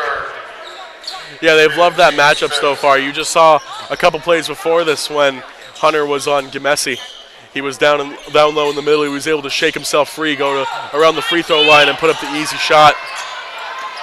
Hunter tried to pass it to Spencer Aronson. Lost it, but now finds him. Aronson uses a screen, pulls up for two. Long. Rebound, Jeff Hunter. Can't finish. Spencer Aronson now to rebound. And a couple offensive rebounds now for Keene State. Sean. Hunter spins. Nice move, Jeff Hunter. And he finishes. That is so difficult to stop because you want to try to front load him because you don't want to at least try to foul him, maybe send him to the line. But if he does a spin and no one's down there to stop him, he's got to hope and pray that he misses.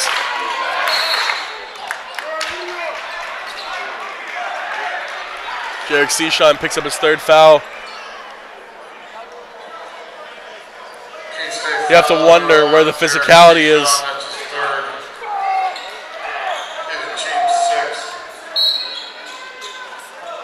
Inbound into Truman Gettings, hands it off. Cohen. Good swings. defense by Aronson. Champion to Gettings, doubled. Gettings fades. Can't get the bounce, and Jeff Hunter rebounds. Brito fires, short.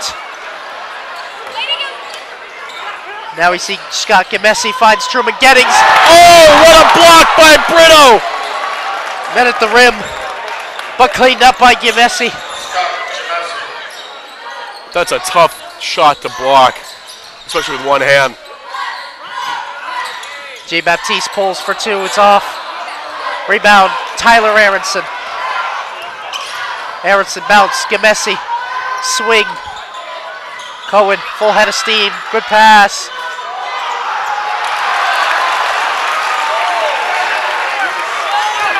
Could not get it to go.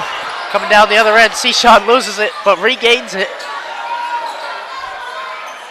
Now Keene State's just going to settle down a little bit. Brito with Gimesi on him. Euro step. Gets to the lane, but can't finish. You got to have that one if you're Octavio Brito. Oh, wow. Just pummeled Jean Baptiste. Champion's three is long. Rebound, Gimesi. Mason G. Baptiste gets in the passing lane. Oh my goodness. We're going to go to immediate timeout. Keene State leads 52-50.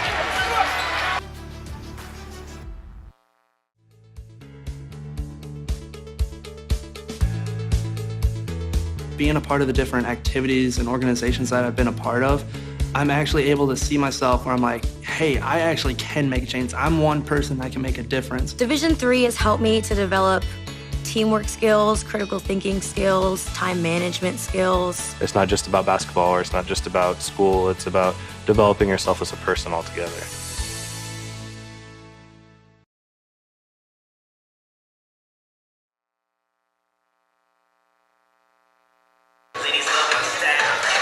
And welcome back. Keene State holding on to a 2-point lead as of right now.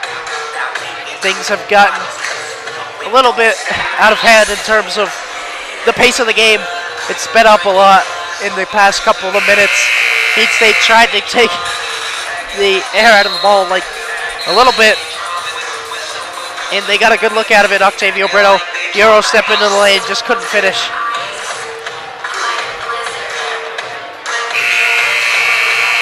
Keene State cleaning it up a little bit better on the offensive glass, and even though they're giving some up to Tufts, they are tied right now with offensive rebounds 6-6. No team shooting particularly well from the floor right now. Keene shooting 7 for 26, but Tufts shooting 4 for 20. And there's a 2-point game right now in favor of the Owls.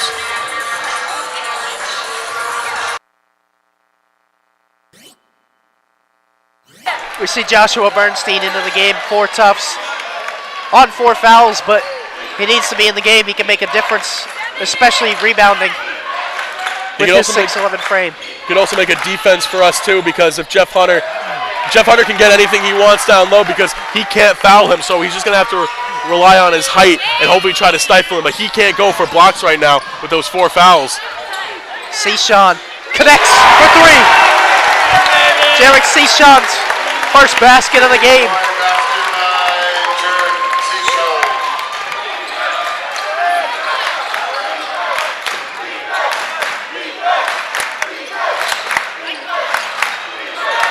Cohen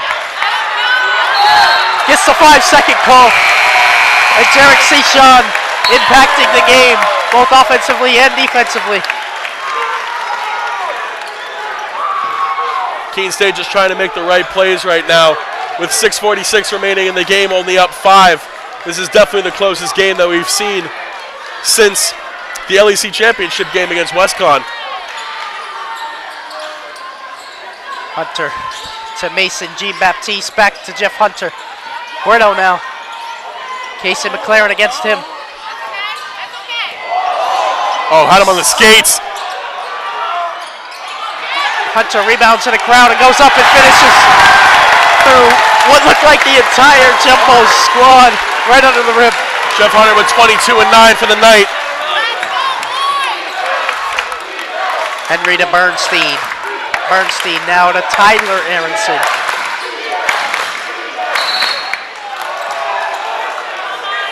We're going to get an off the ball foul against Mason Jean-Baptiste, his 4th.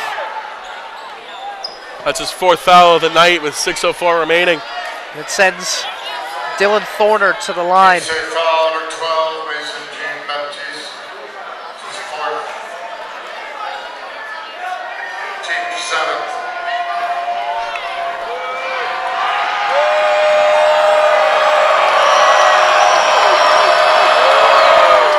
One and one, converts the first.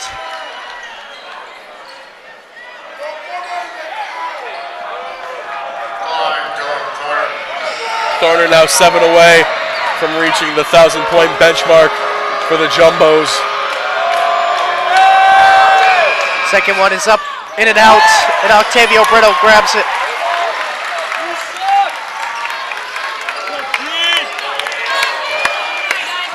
Seau gets to the hoop, blocked by Bernstein. And here comes Tufts with Aronson. Tyler Aronson finds Dylan Thorner. C-shot on him, spin move, can't finish. Bernstein collects and scores. And that's what he can do for the Jumbos. Seau, Hunter. He's going to attack Bernstein on 4 fouls. And that's it for Joshua Bernstein. That's his 5th foul. He played good defense, but at the very last second, he came down with his right hand, got the wrist of Jeff Hunter. And the 6'11" freshman cannot re-enter this game.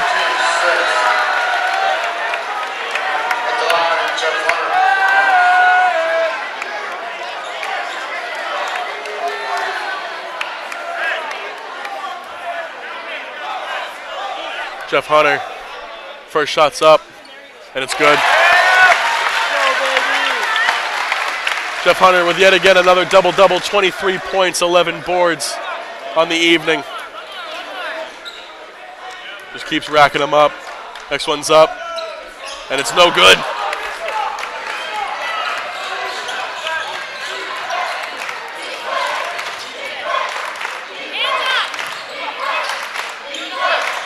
McLaren with it.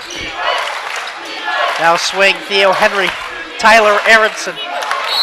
He's going to be fouled. Seau Kind of unlucky there. Hit him in the face, though. I can see it quite clearly from where we're sitting.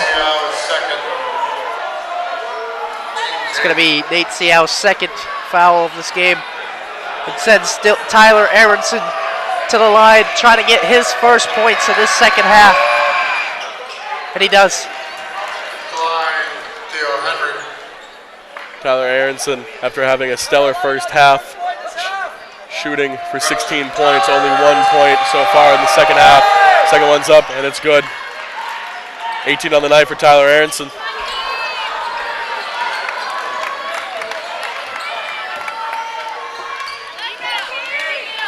Hand off Brito. Pump fake. Could not get it to go. Now the foul is going to be called against Octavio Brito. It's his third.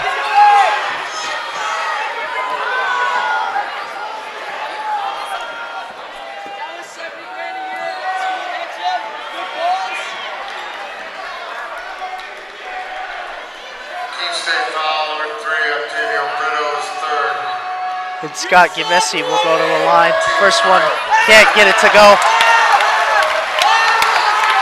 Keene State now with a chance to extend their lead.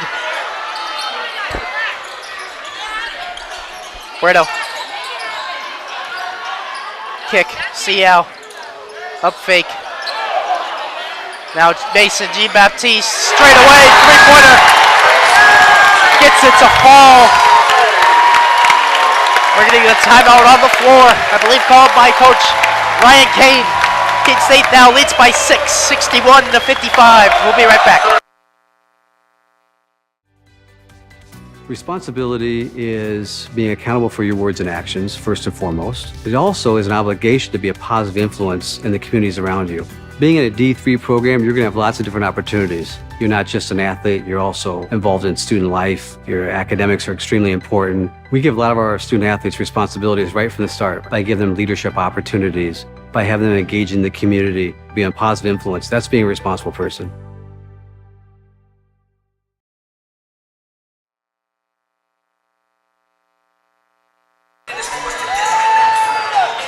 And we're just about through this timeout here at Spaulding Gymnasium. And what a crucial shot that was at this point in the game from Mason Jean-Baptiste. Caught it in stride and without hesitation buried it from straight away. And gives Keene State a 6-point lead now.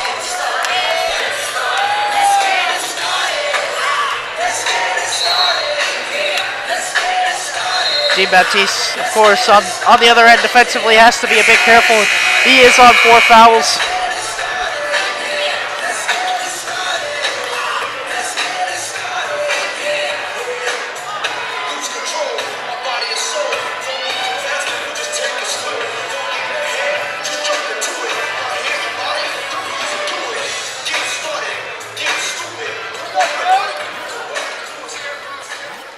It'll be Scott Gimesi to inbound to Theo Henry with a bit of pressure from Jarek Sechon.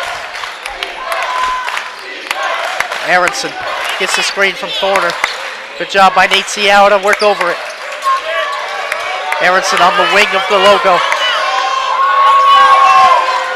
Trying to get screens. Aronson shot in and out. Rebound to Octavio Brito. That's Octavio Brito's 12th rebound of this contest. Brito against McLaren, steps back. Derek Sechon will go to the line to shoot 2. That matchup between Octavio Brito and Casey McLaren has been crucial. 2 guys that have similar length. We're going to go to timeouts. When we come back, we'll see 2 Jarek Sechon free throws. The road to national championships runs through NCAA.com. And whether you follow one college team or all of them, It's never been easier to get the content you want all in one place. With live broadcasts of multiple championships across all divisions. With exclusive access. This is your ticket to the NCAA tournament. And highlights for every single championship. Stay in the game all season long with NCAA.com, the home of college sports.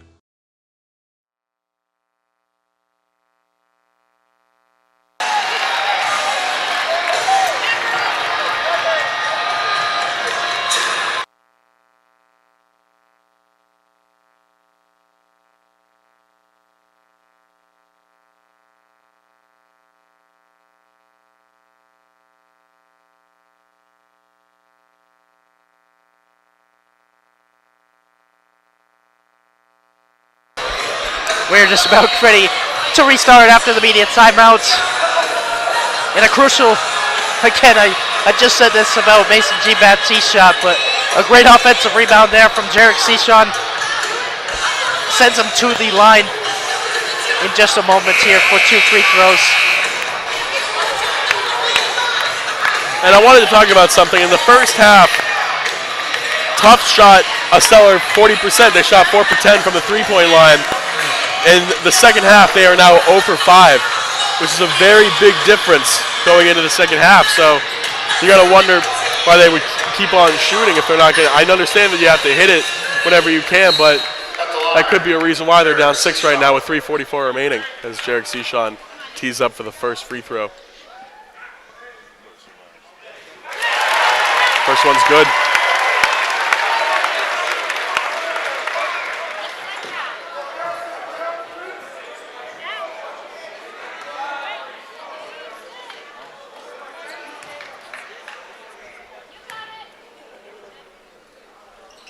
Second one's good.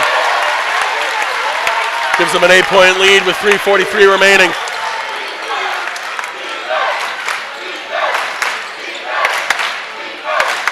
Gibesi for Tufts, working against Jeff Hunter. Theo Henry working against Sechon. Maybe a travel there for Henry. Got uncalled.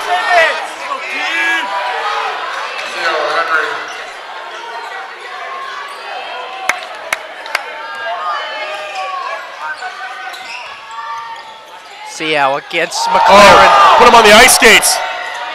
Kick. Jean-Baptiste, 3 is short. And it lands straight out of bounds.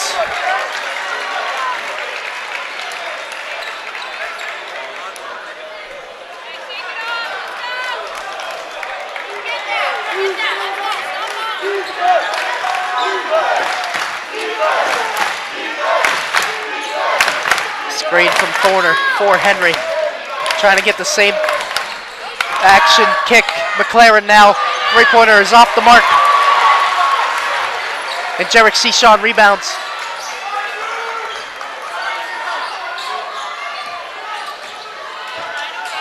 Berto trying to get a position against Theo off ball. Now has some on the wing. Against Theo Henry. Now he swings it to Sechon, who drives baseline.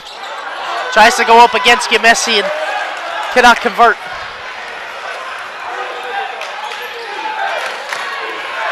Henry. Again the screen from corner. Henry bounced to Gimesi. 10 on the shot clock. Timeout, Tufts. We'll be right back. The score is 63-57. Comprehensive learning is being able to adapt to experiences and apply the things that I learned. Being an athlete and juggling academics helped me grow as a person, and things that I've learned, I was able to apply it in another field, putting them into everyday life. Developing comprehensive learning helped me prioritize certain things to make sure I get to where I want to be.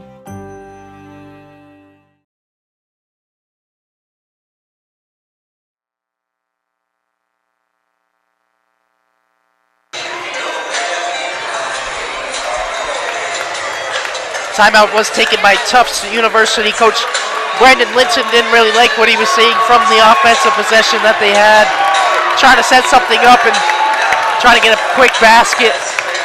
Shot clock is at 10 seconds, of course, and we are just barely under 2 minutes remaining in this second half. We got the panda and we got the owl giving each other a high five on the sidelines. There's a sentence I never thought I'd say. What an atmosphere. Yeah, yesterday was blackout. Today's whiteout. And of course, the students of Keene State College showing out for this team like they have all season.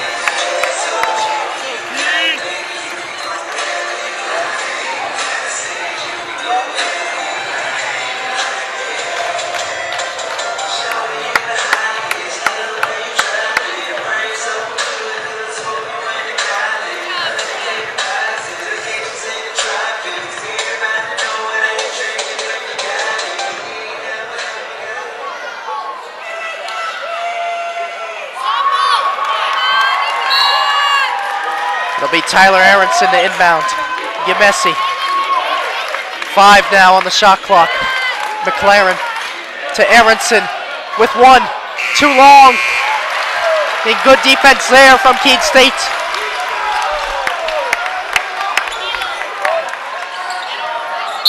And Henry's going to get called for the foul.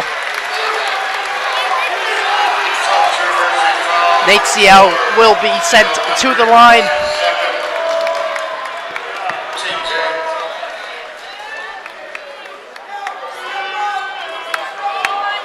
Seau will be shooting a 1-and-1.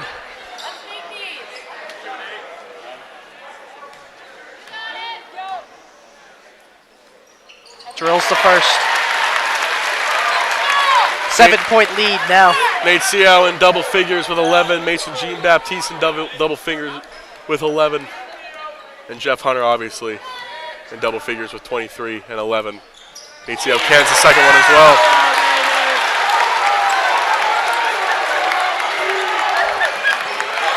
Henry for 3. It's good. That's a big shot. 5-point game with 1:28 remaining.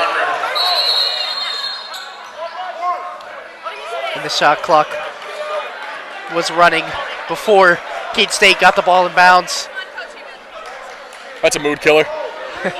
Especially for Keene State. They were probably thinking of, wow, what could we do? Now they got to bring it out over here, totally throw off their momentum. I'm serious, because it gives the defense an opportunity to figure out more about what they should do.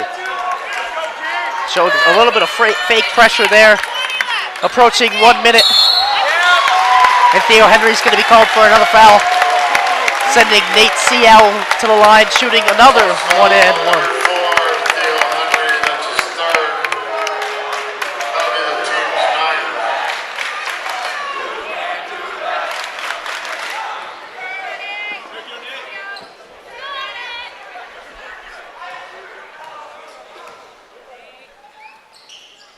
Seau sticks it.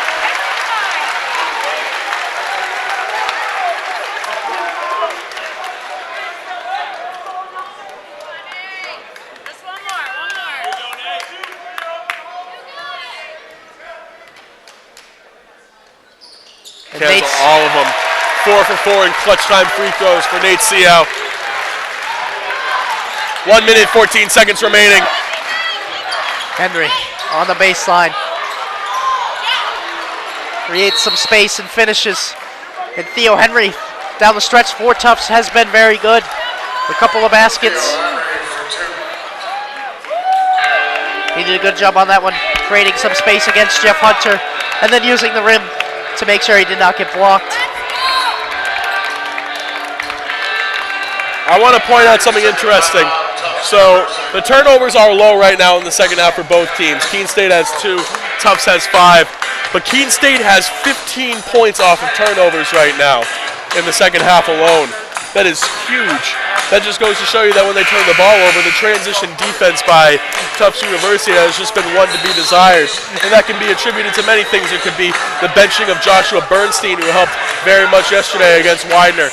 It could also be just better ball handling and better offense coming from Keene State. But that's just something interesting that I thought that we should look at. Keene State has 34 points in the paint to Tufts 30, so not much you can say about that. Tufts does have 17 second chance points to Keene State's 8, and that could be the amount of offensive rebounds that they've gotten throughout the game, even though that they're pretty similar right now, with Keene State having 8 this half and Tufts having 7. Let's get back into it. Full court pressure from Tufts, double in the corner. Sean now to Ciao, and he's going to be fouled by Scott Messi. I believe that's going to be his 5th. It is, so Scott Messi played a pretty good game today, but will be unable to re-enter this game. Yeah, Scott Messi is fouled out. I don't know why he's still on the court.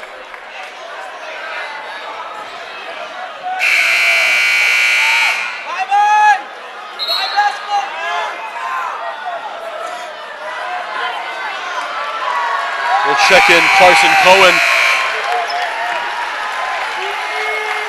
Nate Ciao now will shoot 2 free throws, as that was the 10th team foul against Tufts in this half.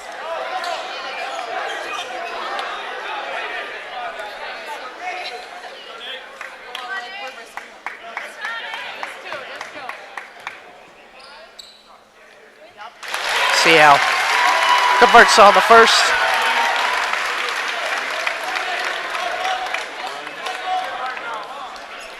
Nate Ciao, LEC first team all defense this year, has been outstanding. 6 clutch free throws for Nate Ciao.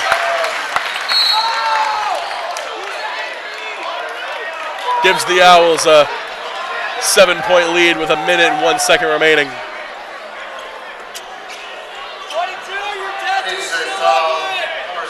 Foul is going to be called on Octavio Brito.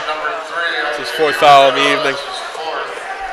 This is not something you want to continue to do if your Keene State is give Tufts the opportunity to score while the clock is not running from the free throw line.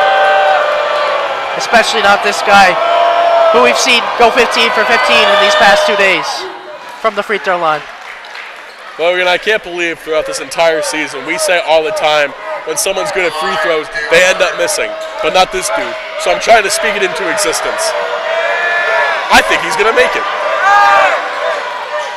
Oh, I was so close, Logan, you heard it. Let's go, Keene! Theo Henry makes this lead just 5 for Keene State. The pressure is on. Ciao. Brito gets it over. Finds Hunter. Goes Put him on a lock screen, Chef Hunter! That might be the dagger. And they call that the dunker spot for a reason. Theo Henry's 3 on the other side is rebounded by Mason Jean-Baptiste. Jarek Sean now with it. And the layup is good. Keene State now leads 73-64. 30 seconds remain. Henry to Aronson. Aronson against Ciao. Now to Henry.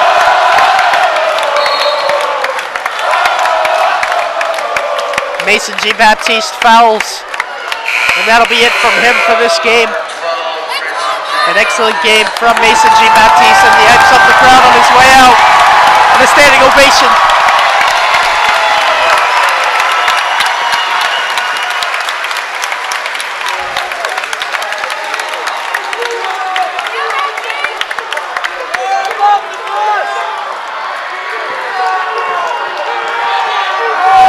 Henry's first is good.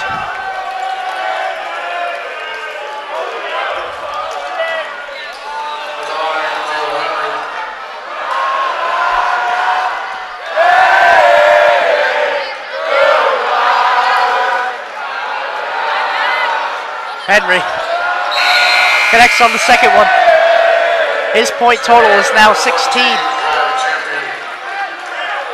Kai Champion will check in for Carson Cohen. Sean will trigger it in. Henry almost does get the steal. It'll be Tufts ball. My goodness. 23.9 seconds remaining. Keene State up 7.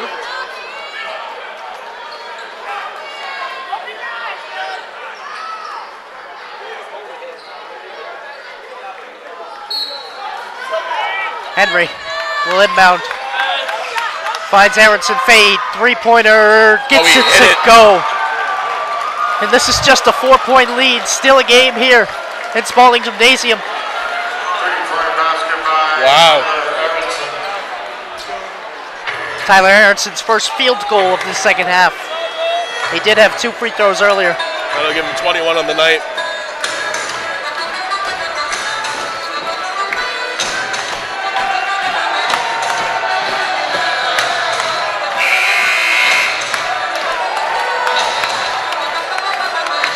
What a sequence that was by Keene State towards the end.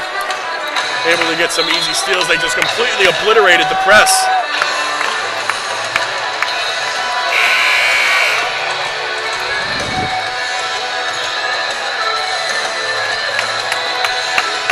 This lead was 9 just 20 seconds ago. Now Tufts, after 2 free throws from Theo Henry and then a steal by Theo Henry.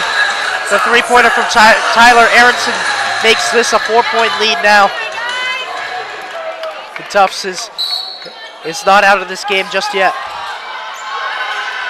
Inbound Brito. He's going to be fouled by Casey McLaren. And now Octavio Brito will try to extend this lead from the free throw line.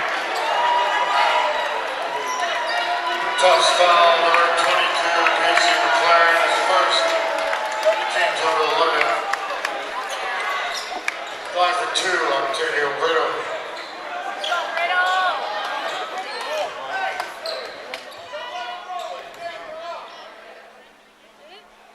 Brito's first is good.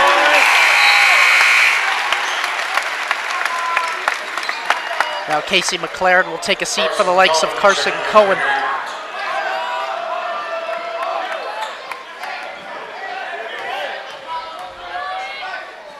Brito, second free throw is no good. Here comes Tufts with Theo Henry, guarded by Jeff Hunter. He'll just go right by him. He slips though, and a travel's going to be called. I thought they called a foul on Hunter. I was about to jump out of the seat. That's just lucky if you're Keene State. I'm not sure why Jeff Hunter picked up Theo Henry on the perimeter, but just lost his footing as he went for the layup. That would have made it a one-possession game if it had gone in. Aronson is going to be fouled.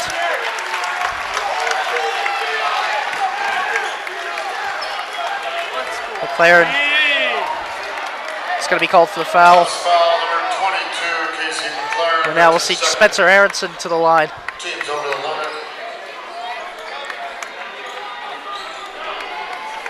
At the line, Spencer Aronson.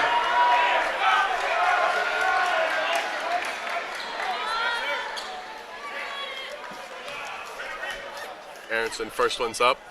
No good.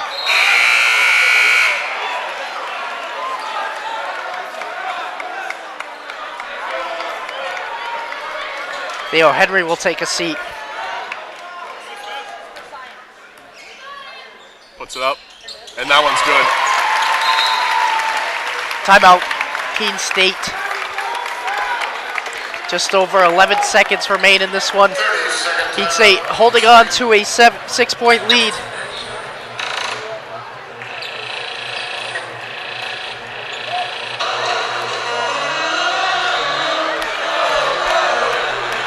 Keene State has done every good thing to end this game so far. They've gone to the line, they've broken down presses, they've played stellar defense, they've caused travels, they've caused turnovers, everything that they possibly could have done. And they just know how to close out games.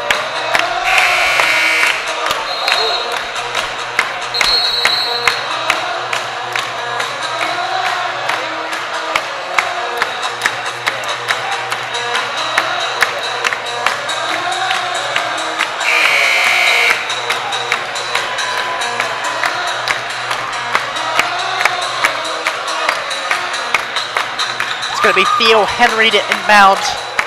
Now, the one thing you don't want to do right now, Logan, is foul. Don't foul anyone. Aronson pulls. Short. Aronson again for three. Hits it to go and wanted the foul. 3-point game.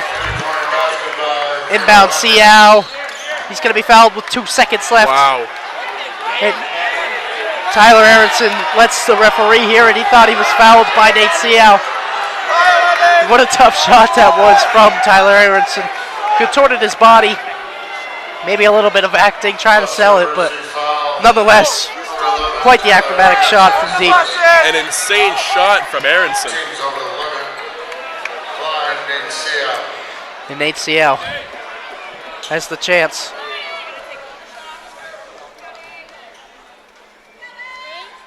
Good on the first. And a timeout by head coach Ryan Keene.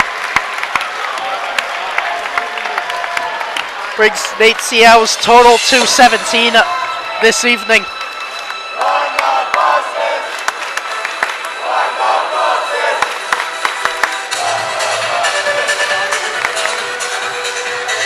A great evening in Keene State basketball history. Possibly the biggest home game that has ever been held in this gym. A game that could have potentially sent them to the Sweet 16 in the NCAA tournament. And they are 2.1 seconds away from hanging yet another banner in this gym.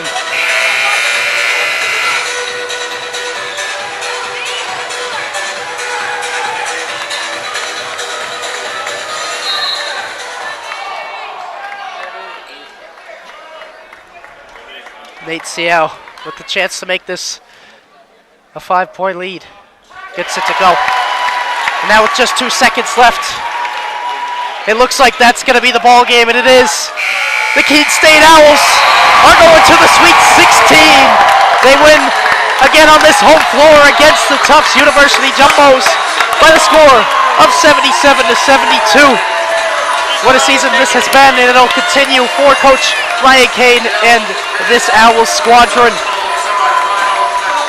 Thank you for joining, ladies and gentlemen. That is it for today's broadcast. I'm Logan Parato, and with JJ, I'm going to give you a minute to say anything else if you want to. This might be the last home game that we have for this season. Everyone here has been great. Thank you all for listening. And as always, we'll see you next year. You have been watching a Keene State Athletics broadcast on the Owls Media Network. Please tune in to our next broadcast, and thank you for watching.